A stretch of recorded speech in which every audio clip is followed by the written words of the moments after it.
সপ্তাহান্তে রাজধানী বাজার পরিস্থিতি জানাতে আমাদের সঙ্গে যুক্ত হচ্ছেন সহকর্মী আলিমুজ্জামান সাফওয়ান। সাফওয়ান, নিত্যপণ্যের দাম কেমন দেখছেন এবং কোন কোন পণ্যের দাম বেড়েছে আমাদেরকে বিস্তারিত জানাবেন। জি, ধন্যবাদ আপনাকে। এই মুহূর্তে আমি রয়েছি কারণ বাজারে এবং সকাল থেকে আমরা বাজার ঘুরে যেমনটি দেখতে পেয়েছি যে শীতকালীন যে শাকসবজির দাম সেগুলো কিন্তু অনেকটাই কমেছে। যেমন কিছুদিন আগেও আমরা যেমনটি দেখেছি যে 50, 60, 70 টাকা বিক্রি হয়েছে যে সব সবজি, সেগুলো কিন্তু আজকে 20-25 টাকার মধ্যে কিন্তু পাওয়া যাচ্ছে। বলতে পারেন এক প্রকার স্বস্তি ফিরেছে আসলে জনমনে। এছাড়া আমরা যেমনটি দেখতে পেয়েছি যে ব্যবসায়ীরা যেটি বলছেন যে জানুয়ারি মাসের মাঝামাঝি সময় পর্যন্ত এই কম দামে সবজি পাওয়া যেতে পারে। শীতকালীন সবজির মধ্যে যে সিম রয়েছে, সিম কিন্তু 25 থেকে 30 টাকায় পাওয়া যাচ্ছে। বেগুনের কেজিও 30 থেকে 40 টাকার মধ্যে পাওয়া যাচ্ছে।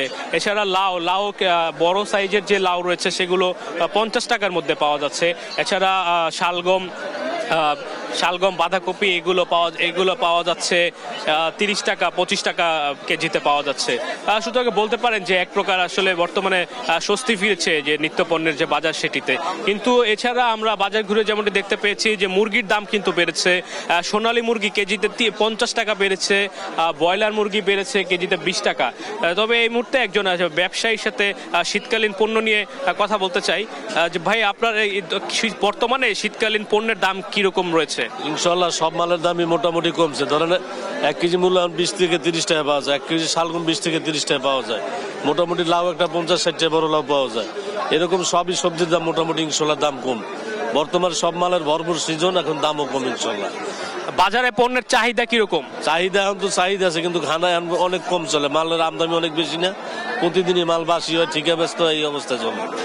মোটামুটি সব মালের দাম ইনশাল্লাহ কমছে। কিছু কিছু জিনিসের দাম বাড়তি, যেরকম মটরশুটি 180 থেকে 150 টাকা, সিমের বিচি 180 থেকে 150 টাকা কেজি। আর সামনে কি দাম আরো একটু কমতে পারবো? আরো কমবো সামনে ডিসেম্বর মাসে, তো আরো দাম কমে যাইব, কারণ সব মালের আমদানি সরবরাহ বাড়বো। তিনি যেমনটি বলছিলেন যে বাজারে কিন্তু পণ্যের যে সরবরাহ সেটি অনেকটা বেড়ে গিয়েছে এবং বাজারে একই সাথে চাহিদাও অনেকটা বেড়েছে। তবে সব মিলে যেমনটি বলা চলে যে সবজির বাজারে কিন্তু ক্রেতারা এখন স্বস্তি পেতে শুরু করেছে। তো সবাই আসলে আশাবাদী যে এই সামনের দিনগুলোতেও এই সবজির বাজার নিয়ন্ত্রণে থাকবে এবং স্বস্তিতেই থাকবে জনগণের মনে। তো এই ছিল রাজধানীর কারণ বাজার থেকে আমার কাছে থাকা সর্বশেষ ইশরাত। ধন্যবাদ আপনাকে। রাজধানী বাজার পরিস্থিতি নিয়ে বলছিলেন সহকর্মী আলিমুজ্জামান সাফওয়ান।